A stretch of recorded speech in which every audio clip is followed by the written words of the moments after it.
Dobrý den, dámy a pánové. Vítejte u videa, které jsme dlouho nenatočili, prostě z Robloxu a dlouho jsme prostě nenatáčeli, takže budeme teďka natáčet víc. A teďka vám ukážu takový speciální bug, jak se někomu vkrást do domu. Takže jdeme na to. Takže první si prostě založíte pozemek, jo, prostě si dáte nějaký, že jo, dům, jo. Že si prostě úplně jedno, jo, úplně je to jedno, co si uděláte za dům. Takže neklikejte tohle, jo, neklikejte, jinak vám ten bug nebude fungovat, jo. Potom běžte do věcí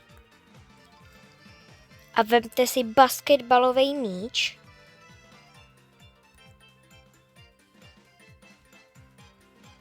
Basketbalový míč tenhle a pistol nějakou, jo.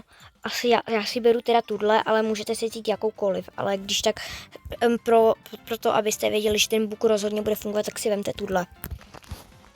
Teďka si vemte auto a dejte sem tohle požární auto, jo. Tohle, ano.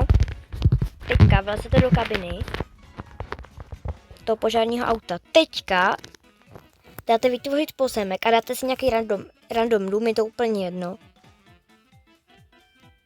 Jo. Když máte založený dům, tak teďka vyzkoušíte pistol. A najednou, když s ní vystřelíte, tak už zjistíte, že se vám to nějak buguje, že jo? No, tak teďka tímhle bugem si někomu můžete teda vkrást do toho domu. To je jednoduchý, koukejte. Vlastně jste v domě. Teď jste se vkradli někomu do domu přes okno, přes zeď, je to úplně jedno.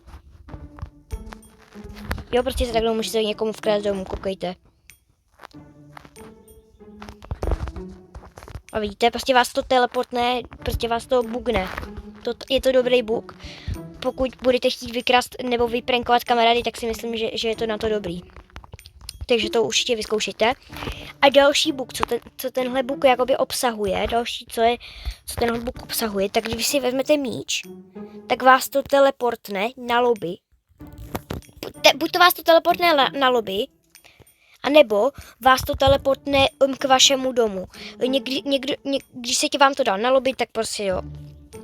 Takže je to dobrý třeba na utíkání někomu, jo, prostě si někoho udělat v prank dobrý, nebo se chcete prostě někomu vkrást do domu, jo. Když tak ta pistol funguje úplně u všeho, třeba nemusíte přesně přes okno, můžete se úplně koukejt, můžete to totálně bugnout, můžete najít nový tajný schrýže, takže určitě to vyzkoušejte. A nashledanou.